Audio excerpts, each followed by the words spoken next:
เลาะตลาดเลาะตลาดเออมีสีส้มเลาะไปเลาะมาก็ได้แต่ผักมักซูนี่แหละ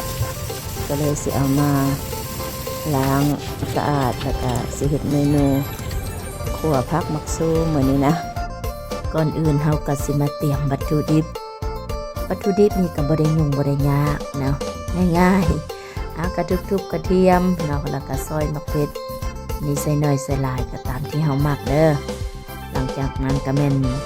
ตั้งน้ำมันขึ้นเนาะเจียวให้กระเทียมและมะเขือเขาหอม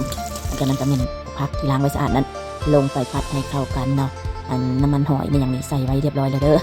เอาก็กลัวผัดลงในกันเลยเครื่องปรุงนะเป็นนอกเป็นนัวก็ใส่ไปเนาะ